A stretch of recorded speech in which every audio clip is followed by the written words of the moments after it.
Meet Joe Lo. At just 28 years old, he managed to steal over $4.4 billion in straight cash from the Malaysian government, making him have more spending power than anyone else on Earth. This is the story of how an average teenager from an average town became an international playboy, financed the Wolf of Wall Street movie, bought his very own private jets, stole billions from a sovereign wealth fund, becoming a global fugitive in the process that's still on the run, all before his 35th birthday. And now, Joe Lo is on the lam. Lo is wanted to face criminal charges over the 1MDB scandal. The huge mega yacht, that part of our money should be returned to Malaysia. Let me explain. Joe Lo was born into a well-off family. Definitely not billionaire kind of rich, but the I sent my kids to international boarding school kind of rich. His family... Okay, that's millionaire status though. That's still like extremely rich in modern standards. But you know, let's get to how he gets to scamming. Put a lot of importance on education and sent him to some of the best schools in England and the US, which meant Joe Lo rubbed shoulders with actual wealthy families, Middle Eastern royalty, old money trust fund babies, and the kind of kids that would expect a supercar and a performance by Britney Spears for their birthday. But despite going to the same school, Joe never really felt like he belonged. When his friends came to visit him in Malaysia, he used his dad's friends' houses and luxury yachts to pretend they were his own. He made friends with other Malaysian rich kids, and even called himself the Malaysian prince at school. All Joe Lo ever wanted was to be accepted into high society. He would spend hours researching cool music and hairstyles, blew off school, and did anything he could to make his rich friends respect him more. But it was never enough. He was still an outsider. So when he graduated, he decided to change that.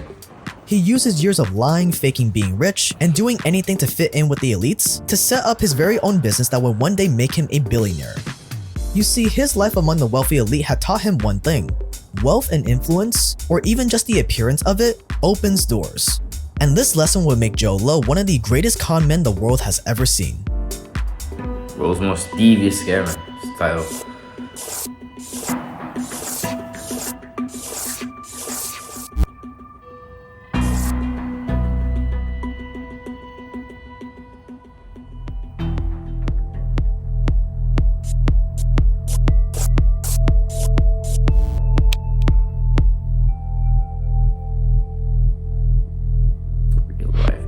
Joe Lo was born on a small Malaysian island called Penang. His family came from China, and his dad had made millions investing in a clothing manufacturing business. So Joe and his siblings were sent off to Harrow School in London, one of the most prestigious schools in the world.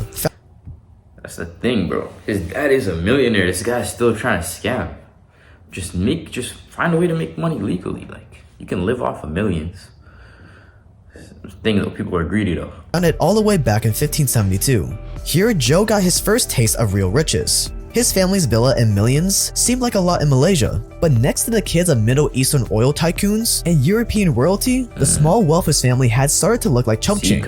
He knew that if he could just make the right friends in the right places, he would be one step closer to joining the wealthy elite himself.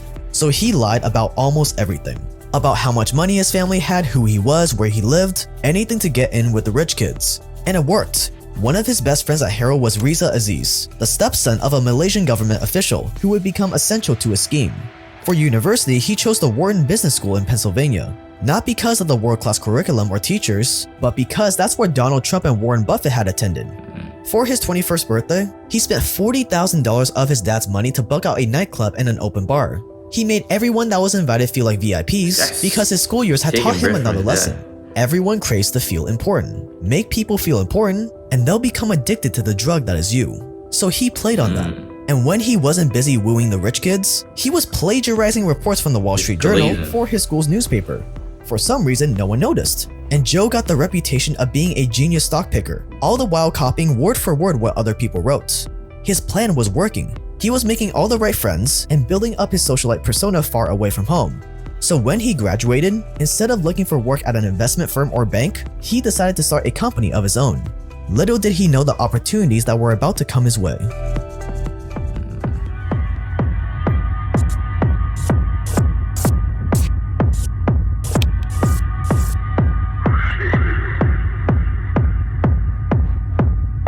Joe's very first company was the Winton Group.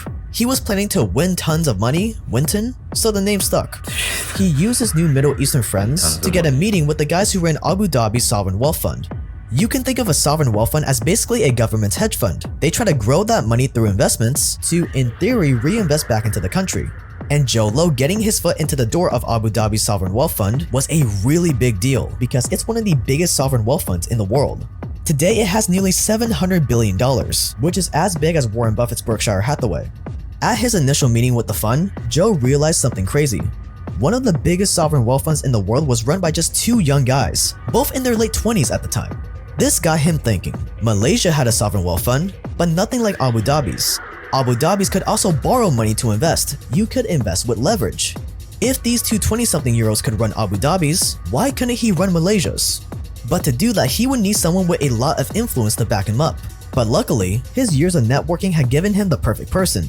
His best friend from school's stepfather, the Malaysian government official Najib Razak. At the time, Najib was Malaysia's deputy prime minister, just one step away from the top position. Even if he didn't have the power to hand over Malaysia's money to Jho, he was in a high enough position to give him all the support he needed. Jho Low just needed to get his attention. By luck, around the same time Jho Low was seriously looking for a way to get into Najib's good graces, Malaysia's sovereign wealth fund, called Khazanah, was looking for investors for a construction project. Jho immediately called his friends in Abu Dhabi and got them to agree to a meeting. Cleverly, he offered Najib all the credit if the deal went through, and when it eventually did go through, he became the deputy prime minister's favorite money man. Najib's newfound popularity for making deals happen helped him become the prime minister in 2009. Jho Low had bided his time and paid his dues. Now it was time to cash in.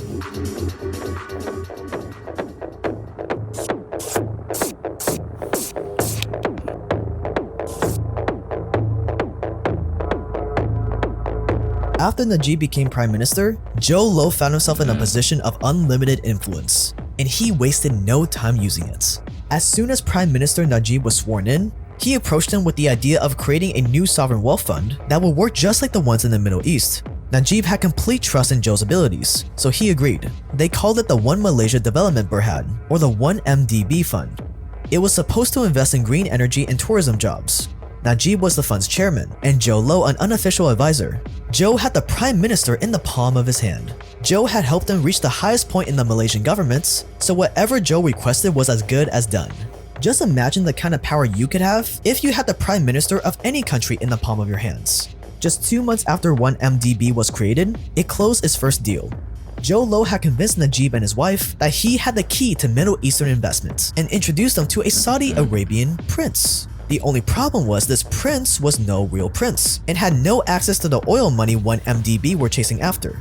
The prince and Jho discussed 1MDB investing in the national oil company PetroSaudi, but here's the thing, the money they made wouldn't just go towards developing Malaysia, but it would also go towards the prime minister. The prime minister would be able to use the money for whatever political purpose he wanted. The idea of so much money at the prime minister's disposal must have been tempting, because it didn't take that much time for Najib to agree, and the deal of a lifetime was on. 1MDB would invest $1 billion into PetroSaudi. Just 1 month after meeting for the first time, the joint venture between 1MDB and PetroSaudi was signed. Jho Low had just successfully gotten permission to transfer a whopping $1 billion in cash from Malaysia's bank account to another bank account. But here's the thing, since Jho was the one in charge of transferring that cash, he could obfuscate the transaction in a way where it looked like the Saudis got their $1 billion, but in reality, it went into his own pockets. He's very smart. See, Jho was smart. He had filled 1MDB staff with people loyal to him. So when the time came, they arranged for just $300 mil of that $1 billion to be transferred into the actual joint venture account with PetroSaudi, while the rest of that $700 million flowed not to the PetroSaudi joint venture, but to Goodstar Limited, a shell company with a bank account in Switzerland. The shell company was based in the Seychelles, a tiny yet infamous secrecy haven. Goodstar Limited was what's called a bearer share company, meaning that whoever held the physical stock certificate, whoever held that literal piece of paper in their hands, owned the company. And who do you think held onto the single stock certificate of Goodstar Limited? Jho Low. And this shell company that is very hard to connect to Jho Low just got $700 million richer. In exchange for the magic trick, Jho Low paid over $100 million to his two friends in Abu Dhabi. And after it was all said and done, Jho Low has successfully pulled off one of the greatest financial frauds in history and was now halfway there to becoming a billionaire. How did he get away with this? He explained, What are you even going to do with that amount of money? 700 million? Like, that's like, there's no point. Like, at that point, you're just flexing for no reason. that Malaysia had to repay a debt before the joint venture could continue, and Goodstar Limited was actually a company owned by the Saudis. I mean, I don't understand how all this high finance works. I guess I'll just believe what our sovereign wealth manager says. But Jho Low was far from done.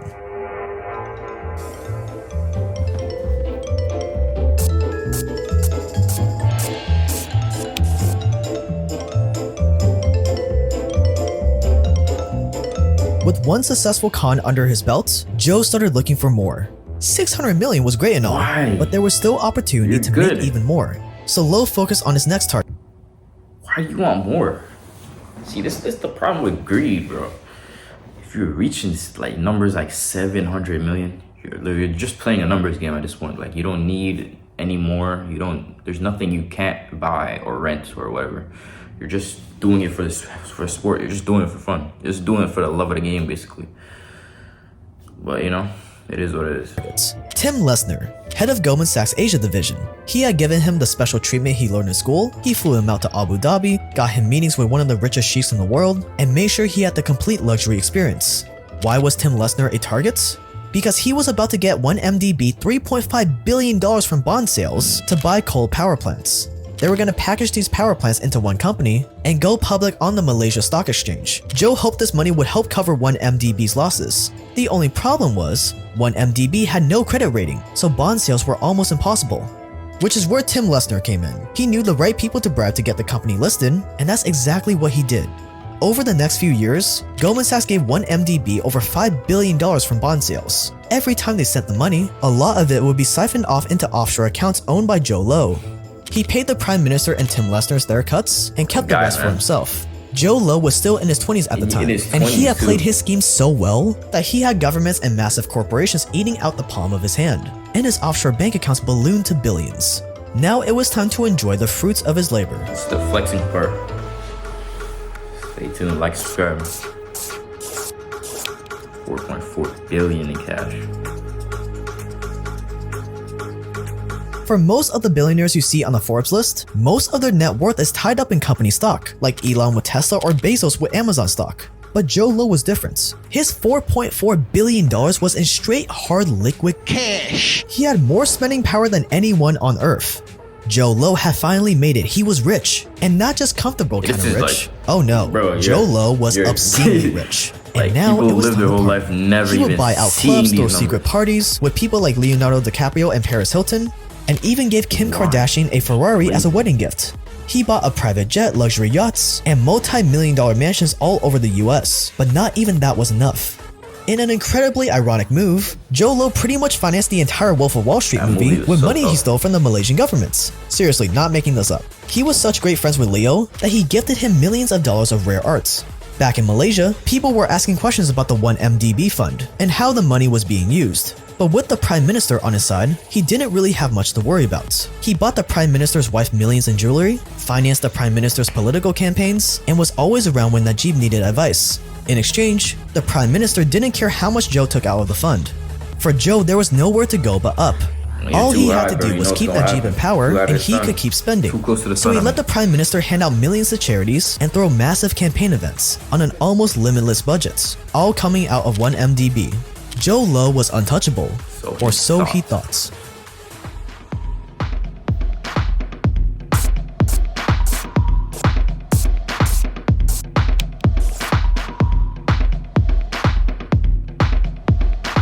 By 2014, 1MDB was hemorrhaging money. It was losing more than it could explain.